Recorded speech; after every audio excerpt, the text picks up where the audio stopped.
नमस्कार, India news पर आपका स्वागत है। मैं हूं अनिल ठाकुर।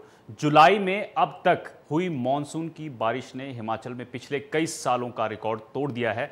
1 जुलाई से 24 जुलाई तक हिमाचल में 255.9 मिलीमीटर बारिश होनी चाहिए थी, जो वास्तव में 390.3 मिलीमीटर रिकॉर्ड की गई है, जो सामान्य से 102% जो है वो ज़्यादा है।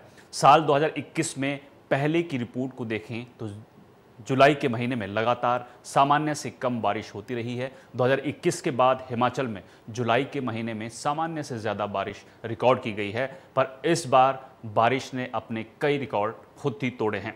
वहीं हिमाचल में हो रही बारिश से पंजाब में दरिया उफान पर हैं। सोमवार को भी कई जगह बारिश हुई। वहीं पाकिस्तान की ओर सतलुज दरिया में ओवरफ्लो होकर भारतीय क्षेत्र में घुस रहे पानी के चलते फाजिल्का के 16 सरहदी गांवों में स्थिति गंभीर हो चली है। दिल्ली में यमुना ने सालों के रिकॉर्ड को ध्वस्त करते हुए यमुना का जलस्तर जो है इतना बढ़ गया कि कई इलाके डूब गए। वहीं यूरोप, अमेरिका में भीषण गर्मी पड़ रही है और कई सालों के जो हैं वो रिकॉर्ड तोड़ दिए गए हैं। हीट वेव ने सारे रिकॉर्ड पिछले जो हैं वो तोड़े हैं। अब प्रश्न ये उठता है कि आखिर मौसम का मिजाज जो है वो क्यों बदल रहा है और इसके लिए जिम्मेदार कौन है। इस प्रश्न का उत्तर निश्चित तौर पर प्रकृति के प्रति हमारे संवेदनहीन रवैये की तरफ इशारा करता है। प्राकृतिक संसाधनों का अंधाधुंध कर हम विकास की जिस प्रक्रिया को गति देने में लगे हैं, वो प्रक्रिया हमें धीरे धीरे विनाश की तरफ ले जाती दिख रही है। और आज भी हम कागजी नीतियों के अलावा धरातल से कोसों दूर खड़े हैं। इन्हीं सवालों के जवाब हम आज अपने एक्सपर्ट से जानेंगे और इसी पर चर्चा करने के लिए हमारे साथ मोहन सिंह जांगड़ा वैज्ञानिक हैं, वाईएस परमार विश्वविद्यालय के, साथ ही सुरेंद्र पाल मौसम विभाग के निदेशक हैं हिमाचल प्रदेश से। सर, आप दोनों का स्वागत है इंडिया न्यूज पर। Thank you sir. धन्यवाद जी। सुरेंद्र पाल जी, मैं आपके पास सबसे पहले आना चाहूंगा। सर, ये जो मौसम बदल रहा है हिमाचल में लगातार, इस जुलाई महीने में जो तबाही मची है वो शायद आपकी भी जितनी उम्र होगी आपने कम ही देखा होगा कि ऐसा इससे पहले हुआ हो। क्या कारण मानते हैं आप जो लगातार आसमान से आफत बरस रही है? सर्दी में सर्दी इतनी ज़्यादा पड़ रही है, गर्मी में इतनी ज़्यादा गर्मी है और बरसात में इस तरह से पानी बरस रहा है कि इंसान को, जो ज़मीन पर इंसान रह रहा है, उसको समझ नहीं आ रहा है कि हो क्या रहा है। देखिए, आप ठीक कह रहे हैं क्योंकि इस साल जुलाई में जितने प्रीवियस रिकॉर्ड्स थे सब ब्रेक किए हैं और हिमाचल प्रदेश में करीब 8 एक ऐसे जिले हैं जहां रिकॉर्ड ब्रेकिंग बरसात हुई है जुलाई में। और तो जो 4 दिन में बरसात जुलाई में देखने को मिली है 7 से 11 तक, और जिस दौरान जो है आप भी देख रहे होंगे कई जिलों में बाढ़ें भी आई, जान माल का भी नुकसान हुआ, उसमें करीब 30% के आसपास जो बरसात होती है वो सिर्फ 4 दिनों में होगी। तो कुल मिला के बहुत एक तरह से हिस्टोरिकल रेनफॉल हुआ और मुख्य वजह इसकी ये रही कि मानसून काफी सक्रिय था इस साल, खासकर जो अरेबियन सी से हमें मानसून की बरसात मिलती है और दूसरे जो पश्चिम विक्षोभ होते हैं इनका इंटरेक्शन इस साल रहा और ऐसा कम देखने को मिलता है कि इस तरह का इंटरेक्शन होता है और वो भी लगातार बहुत दिनों तक रहा, क्योंकि 7 से 11 तक लगातार बरसातें होती रही। और जहां तक इस इवेंट की बात करें तो ये इवेंट करीब 4 दिन लगातार रहा, ऐसा बहुत कम हिस्ट्री में देखने को मिला है, जिससे जो है रिकॉर्ड ब्रेकिंग रेनफॉल भी। जहां तक इसके आप कारण की बात करते हैं तो मुख्य तौर पर ये आप ठीक करें कि जलवायु परिवर्तन जो एक बड़ा रीजन है जो कि न केवल इंडिया में बल्कि पूरे वर्ल्ड में एक्सट्रीम वेदर इवेंट्स को बढ़ावा दे रहा है। आप देख रहे हैं कि बहुत ज़्यादा फ्लड्स आ रहे हैं, बहुत ज़्यादा ड्राउट्स भी हो रहे हैं और क्लाउड बर्स्ट की घटनाएं बढ़ रही हैं, फ्लैश फ्लड काफ़ी ज़्यादा हो रहे हैं। तो क्लाइमेट चेंज एक बड़ा फैक्टर है बैकग्राउंड में। उसके साथ साथ में जो माउंटेन्स हैं वहाँ पे जो कंस्ट्रक्शंस है वो भी काफ़ी पिछले कुछ सालों से काफ़ी हो रही है और खासकर जो नदियाँ हैं, क्योंकि माउंटेन्स में जो ड्रेनेज है नदियाँ पहाड़ों से निकलती हैं। हिमाचल प्रदेश में अगर बात करते हैं तो मुख्य नदियाँ सतलुज, ब्यास और रावी ये हिमाचल प्रदेश से निकलती हैं। तो यहाँ का जो ड्रेनेज सिस्टम है, यहाँ अगर ज़्यादा बारिश होती है तो नदियों में पानी आता है। इस साल जैसे हुआ देखने को मिला कि इस तरह का मेट्रोलॉजिकल कंडीशन बनी कि कैचमेंट में बहुत ज़्यादा बारिश होगी। केलोंग में हाईएस्ट रेनफॉल हुई, वहाँ बारिश बरसात में होती नहीं है। इसी तरह से कई हिमाचल प्रदेश के ऐसे हिस्से हैं जहाँ पे बहुत ज्यादा बारिश हुई थी, जो ऊपर का पानी नदियों में आ गया। और नदियों में क्या था कि जो रिवर बेड थे वहां पे ऑलरेडी कुछ कंस्ट्रक्शन हुई पड़ी थी। हम्म। तो एकदम से पानी बढ़ने से जो नदी है उसने अपना एक रूट चेंज किया। रूट चेंज होने से वो पानी जो था एक नदी के रास्ते जिसको जाना था, वो फ्लडिंग से जो है कई बार शहरों में घुस गया, कई ब्रिज चले गए, और इंफ्रास्ट्रक्चर तो आप देख रहे हैं, सड़कें चली गई। तो मुख्य मुख्य कारण मैं मानता हूँ कि एक तो जो कंस्ट्रक्शन एक्टिविटी है, दूसरे जो ड्रेनेज सिस्टम है हमारा, हम्म। उसको हमें थोड़ा सस्टेन करना पड़ेगा, उसको हमें दुरुस्त करना पड़ेगा। वक्त के हिसाब क्योंकि से हमें, हाँ, दुरुस्त करना पड़ेगा उसको। जी, हाँ। क्योंकि साइंटिफिक और सस्टेनेबल हम जो है कंस्ट्रक्शन करें माउंटेन्स में खासकर, क्योंकि माउंटेन्स में आप एकदम से और बड़ा रैपिड कंस्ट्रक्शन नहीं कर सकते। हम्म। और नदियां ही मुख्य कारण है, चाहे प्लेन्स में फ्लड हो। अब आप देख रहे होंगे पंजाब में पानी है, और ये पानी कहाँ से? पानी जो माउंटेन से आ रहा है ये सारा। हम्म। यमुना नदी है, चाहे आपका सतलुज है, ब्यास है, रावी है, ये सब पानी नीचे जाएगा। और नीचे जाएगा, और नीचे भी बरसात होती है तो पानी फ्लड के तौर पे जाएगा। हम्म। तो हमें जो है बेसिकली हमें करना ये है कि जो हमारे ड्रेनेज सिस्टम है उनको आइडेंटिफाई करके उनको प्रॉपर उनका जो है एक तरह से उनका रिवर बेड को आइडेंटिफाई करें, और उसके आसपास कंस्ट्रक्शन नहीं होनी चाहिए, पहली बात तो। और उसके बाद आजकल जो प्रोडिक्शन मौसम विभाग करता है वो काफी एडवांस में जाती है और एक्यूरेट होती है, तो उसका भी फायदा लेना चाहिए। अगर कैचमेंट में भारी बरसात की चेतावनी है तो संभावित है कि पानी नीचे आएगा। हम्म। अब उस पानी का कैसे रेगुलेशन करें हम, कैसे उसका इंतजाम हो, और नीचे भी जैसे प्लेन्स में पानी जाएगा, ultimately it will go to plain only. ठीक है सुरेंद्र जी, ठीक है। जी मैं आपके पास आऊँगा। मोहन जी हमारे साथ जुड़े हुए हैं। मोहन जी, मैं जी आपसे, सर। हाँ, मैं आपसे भी सवाल करना चाहता हूँ कि लगातार बादल फट रहे हैं, गर्मी लगातार बढ़ रही है, सर्दी लगातार बढ़ रही है। आपने ख़बरें लगातार पढ़ रहे होंगे आप कि यूरोपियन कंट्रीज़, अमेरिकी कंट्रीज़ जो हैं वहाँ इतनी ज़्यादा गर्मी पड़ रही है कि वहाँ पर जो है कई सालों के रिकॉर्ड टूट गए हैं। इसके लिए खुद इंसान जिम्मेदार है, हम और आप खुद जिम्मेदार हैं। तो ये घटनाएं जो हैं लगातार, क्योंकि इस बार जो हिमाचल में हुआ है वो हैरान करने वाली चीज़ है, क्योंकि लगातार जो बादल जो हैं वो फट रहे हैं। आज भी कुल्लू में बादल फटा और वो चिंता का विषय है। काफी हो गई सर। सर, बादल फटना एक, जैसे ये तो एक पुरानी आम भाषा की बात थी। बादल को पहले क्या मानते थे? एक बलून की तरह मानते थे, जैसे गुब्बारा होता है ना, ऐसा माना जाता है कि बादल भी गुब्बारे की तरह है। बट साइंटिफिक वे में ऐसा कुछ नहीं है कि गुब्बारा की तरह नहीं है, लेकिन वो फटने वाली बात कंटिन्यू रहेगी और गुब्बारे वाली पीछे छूट गई है। एक्चुअल में होता क्या है, ये हिली एरिया में ही होता है। ये 99% जो बादल फटते हैं वो हिली एरिया में फटते हैं। अब की बार क्या हुआ, फटने का कारण ये है कि जब गस्टी विंड चलती है, गस्टी विंड मतलब अपर की ओर, आसमान की ओर टर्बुलेंट हवाएं चलनी शुरू हो जाती हैं और वो थोड़ी गर्म होती हैं, और वो जो ऊपर से बूंदे पड़ रही होती है उनको वो वापस ऊपर की तरफ ले जाती है और कंडेंसेशन नीचे नहीं आने पाता। इस प्रकार क्या है, क्लाउड जो बादल बनते हैं वो लगातार हिली एरिया पे लो प्रेशर के कारण अक्यूमुलेशन होना शुरू हो जाता है, ढेर लगना शुरू हो जाता है बादलों का। मोस्टली वो क्यूमुलोनिम्बस क्लाउड होते हैं, जैसे उनको बोलते हैं तूफानी बादल भी बोलते हैं। वर्टिकल हो जाते हैं, उनका बड़ा ढेर लग जाता है। और इसमें हेल्प करता है थंडरिंग एंड लाइटनिंग, जो एनर्जी मिलती है। लाइटनिंग से एनर्जी मिलेगी और वो कंडेंसेशन को रोकेगा, और वो क्या है फिर पाइलिंग होती जाएगी। पाइलिंग क्लाउड का क्या है, वर्टिकल ढेर लगता जाएगा। फिर जैसे ही मॉर्निंग के आसपास जो क्लाउड बर्स्टिंग की सिचुएशन है वो आधी रात के बाद होती है लगभग, जब टेम्परेचर डाउन हो जाता है लगभग, और जो वर्टिकल मूवमेंट था हवा का वो भी कमजोर पड़ जाता है। तब एकदम क्या है, तापमान भी कम हो गया और वो जो वर्टिकल मूवमेंट था वो भी कम हो गया, और जो बादलों का ढेर लगा था चोटी के ऊपर उसका सडन कंडेंसेशन हो जाता है, एकदम पिघल जाता है। और जो रेनफॉल होती है मोर देन 100 मिलीमीटर से भी पर हावर के हिसाब से जब ज्यादा हो जाते हैं तो उसको हम क्लाउड बर्स्ट बोलते हैं। ये है असली सिचुएशन। जी जी, ठीक है। तो बार जैसे डॉक्टर साहब ने बोला है, जब ये वेस्टर्न डिस्टर्बेंस आई और अपनी मानसून आई, उसके कारण जो गस्टी वर्टिकल मूवमेंट था वो ज्यादा रहा, और जो विंड थी वो ऊपर की ओर जाती रही, रेनफॉल नीचे नहीं आने दिया, और वो पहाड़ों की चोटी पर लो प्रेशर के कारण वहाँ अक्यूमुलेशन क्लाउड का होता गया और जैसे ही टेम्परेचर डाउन और मूवमेंट कम हुआ तो एकदम उसका कंडेंसेशन हुआ और उसको बोलते हैं बादल फटना। ठीक है ये सर, सिचुएशन ठीक है, मैं आपके पास आऊँगा। हमारे साथ कविता अशोक जो हैं वरिष्ठ पर्यावरणविद हैं, वो भी जुड़ी हुई हैं। आपका स्वागत है मैम।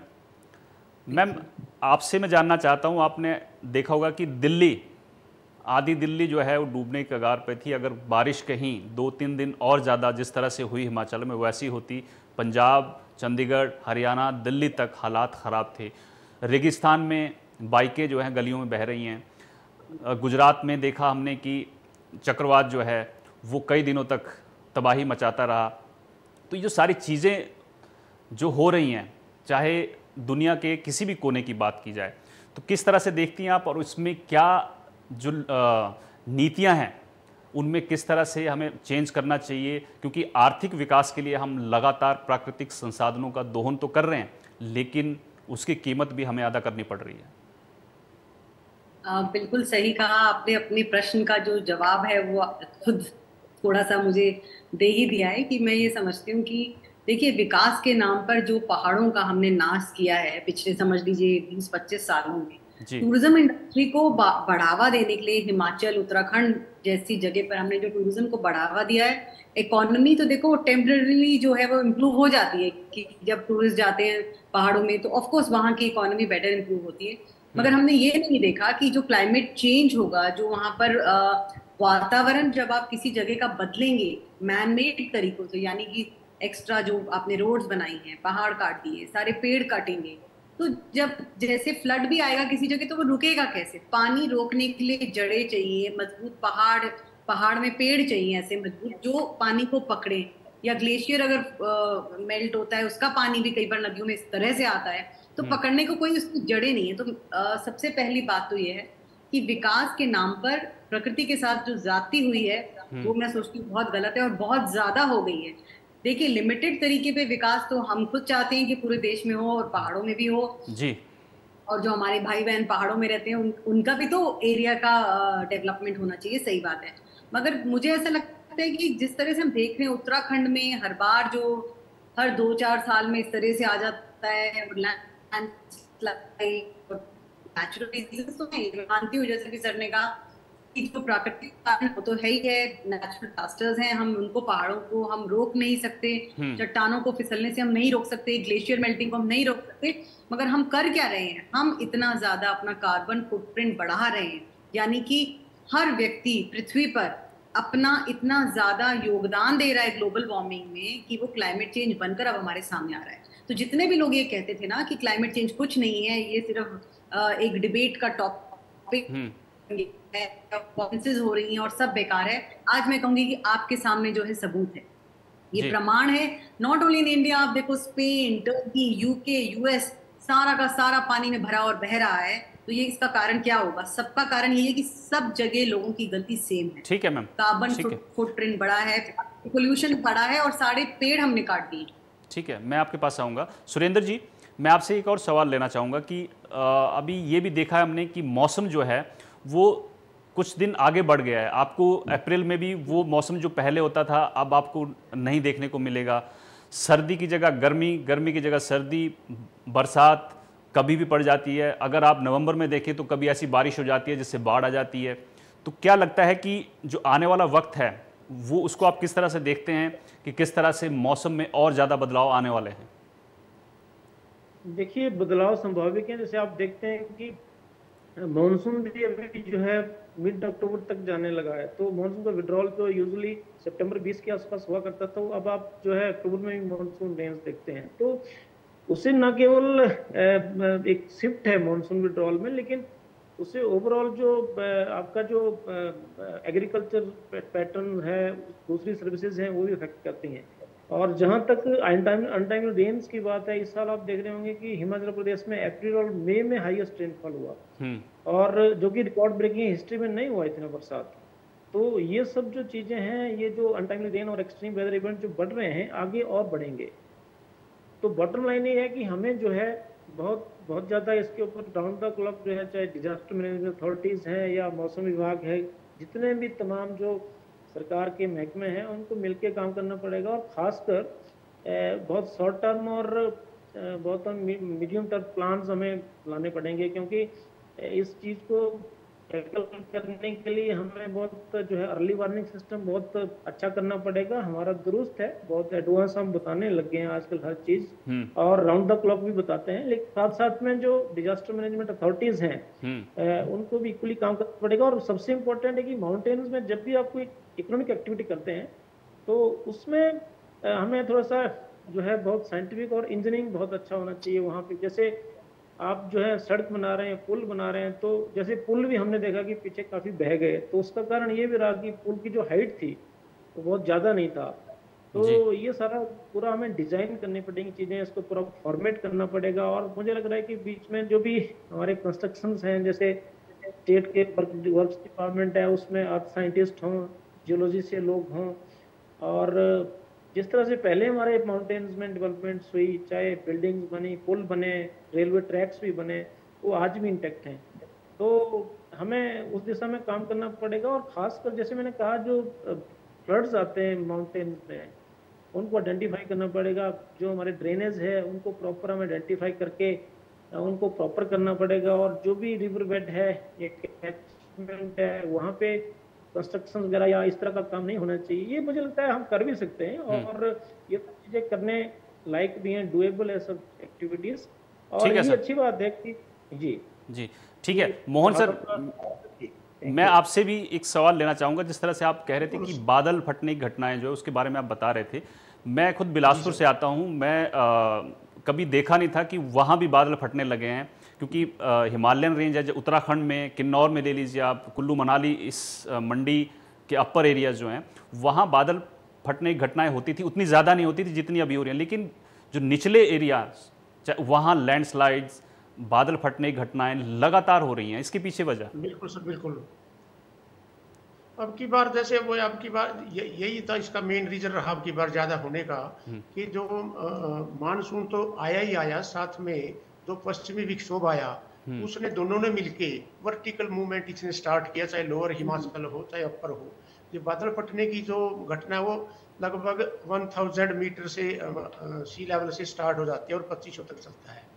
तो इसके आसपास, इसके बीच में जो भी हिल होगी तो उसमें बादल फटने के चांस रहते हैं। चाहे आपका बिलासपुर हो, वो भी चल जाता है, 1000 से ऊपर हो जाता है उसका भी एल्टीट्यूड।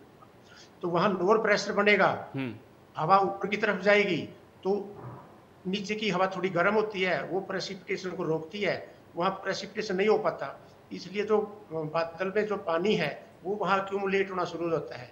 और जैसे जैसे बढ़ता जाएगा, और तब तक क्या होता है, ये मतलब एक्चुअल में जो बादल फटता है वो आधी रात के या अर्ली मॉर्निंग में ही होता है, क्योंकि तब टेम्परेचर डाउन जाता है और तब तक क्या है, लगातार एक्यूमुलेशन चली रहती है।